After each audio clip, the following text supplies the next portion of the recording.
Okay, so if I can get everybody to just introduce yourselves real quickly. Hi, I'm Caroline. I'm Tiffany. I'm Kate. Francoise. I'm Trent. Alex.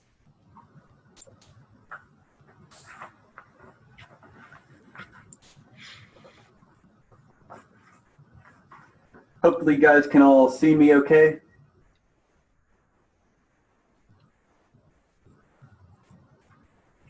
So welcome to my second speech. This one is an informative speech, and for me today it's going to be all about jet engines. So I'm going to get my presentation ready, and I'm going to start. So maybe you guys have at some point been on a plane, noticed it was really loud, and noticed that you weren't falling out of the sky. Maybe that made you curious. Maybe you remember seeing the Batmobile and you wonder why we're not all driving around in sweet jet-powered cars. Maybe you've never wondered about jet power at all. I can't do a lot for the third group except to try and not be boring, but for the first two groups, I've got some answers for you, and they're all about jet engines. So I love jets. I have loved them for my whole life. I worked on them when I was in the U.S. Air Force, and I now work for a company that builds jet engines for both commercial and military aircraft.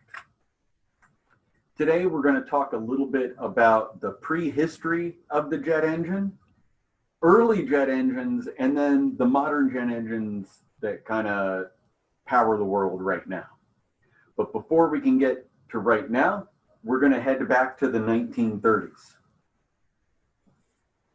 In the 30s, the name of the game was piston power.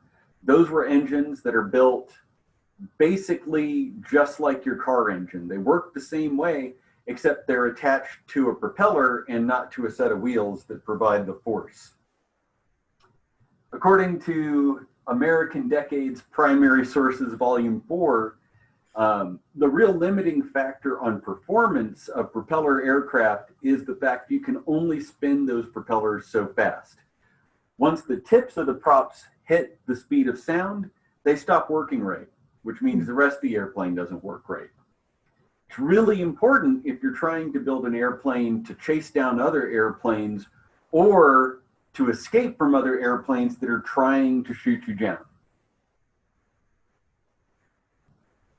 The earliest jet engines are what's called a ramjet, and it's about as simple as an engine can get. It's basically just a shaped tube. This is sort of a simplified cross-section of a ramjet. But ramjets, like all jet engines, do a few basic things. Ahmed El-Sayed covers that basic operation in his book, Aircraft Propulsion and Gas Turbine Engines. And I'm going to show it to you right here. Every single jet brings air into one end of some kind of tube. It squeezes that air down and combines that air with fuel and detonates it. That explosion forces fuel out of the back of the tube. That creates the thrust that moves the airplane forward. And that's how everything on an airplane works these days. The problem with a ramjet engine is that they only work if you're traveling about 200 miles an hour or more, because without the force of that air coming in to keep things moving the right direction, the force will come out both ends, and then you don't go anywhere. It's a real problem if you're trying to build an airplane because you can't take off from zero airspeed. The replacement for the ramjet and the first engine that really got used in a combat sense is the pulse jet. Like the ramjet, it's a tube Air goes in, gets squeezed down, detonates, but there's a set of valves at the front of the engine that close and force all of the thrust to go out the back. And the big advantage of that, again, according to El Sayed, is that you can operate the aircraft from zero airspeed. They used this in the world's first cruise missile. The World History Encyclopedia says that the V-1, which was launched by Germany in World War II, had a range of about 150 miles and made a horrifying noise. And that made it a unique weapon at the time.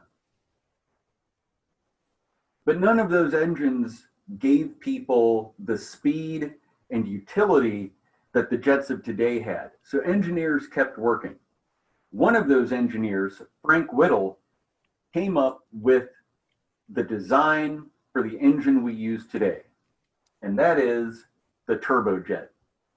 Every airplane that you see flying, any helicopter that uses a turbine, anything at all, this is the design they use. If you think of the pulse jet and the ramjet as being kind of passive and just accepting the air in at whatever the ambient conditions are, whether that's moving or sitting still, you can think of the pulse jet as active. It does the same thing. It pulls air in the front, but it uses that explosion and the force coming out of the back of the engine to drive the blades and vanes at the front that then pull that air in again. So if you imagine the back has what's basically like a pinwheel that has those exhausts blowing on it, and it's attached to a compressor at the front, it gives you something of an idea of how they work. And that's all laid out again in that primary sources book that we talked about earlier. By the end of World War II, 2 different countries had fighter jets that were using this type of engine. The Germans got there first with the Me-262 fighter jet, and the British followed up closely thereafter with the Gloster Meteor. And it didn't take long after the end of World War II, when they were using those aircraft, for that technology to become commercialized. And in the April 2019 issue of Logistics and Transport Focus, they show us a story about the very first commercial jet, the Comet. And that one flew in 1949 and began commercial operations just 3 years later. And that is what changed the face of air travel as we know it, which brings us up to where we're at today. Now that those basics of how to work a jet engine had been figured out, we had to look at how we made it work well. Again, El Sayed tells us about where those problems were. And the big one was the exhaust coming out of that turbojet was much faster than the speed of the aircraft. And that made the transfer of energy from thrust to forward motion really inefficient. So engineers came up with what's called the turbofan, which is a modified version of the turbojet where they mount at the front of the engine what's called a fan. And what that does is that pulls air in and blows it around the engine. It gives you some of the benefits of a prop-driven aircraft combined with a turbojet. El Sayed tells us that there are 2 basic kinds of turbofans. You have a high bypass turbofan, which is what we have illustrated here, and that blows a lot of air around the engine.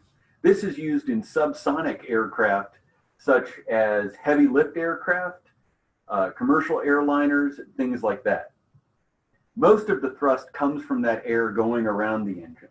But you also have low bypass turbofans that are used in supersonic aircraft. And they work a lot more like an old turbojet. And the only real difference is how much air is going around the outside of the engine.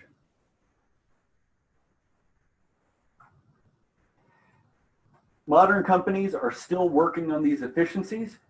Pratt & Whitney builds what they call the geared turbofan, and that lets the fan run at a slower speed in RPM than the inner part of the engine. And that difference, they say, makes it the most efficient. General Electric is focused on advanced composites and other material sciences, and those, they claim, give them the same kind of efficiency benefits. And we've gotten all the way to the end of this, and you guys might wonder, what about the Batmobile? Well, Chrysler did build 55 prototype turbine-powered cars. And author Richard Bremer writes about them in issue 6012 of Autocar. Turns out they couldn't meet the emission standards that were coming up when they were developed. I don't think Batman would have cared, but Chrysler did. And they weren't really jet-powered cars because they just used the engine to run the wheels like a regular car. So not that special.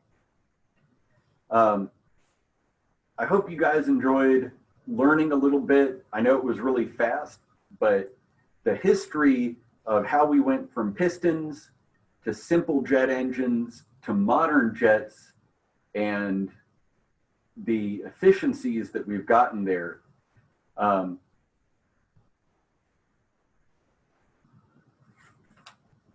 lost my last note card that has my closing on this. So we went through all of the efficiencies, and maybe the next thing that we're going to be talking about is hybrid electric jet engines, Priuses of the sky. Whatever it ends up being, the next 90 years will hopefully be as interesting as the last 90 years have been.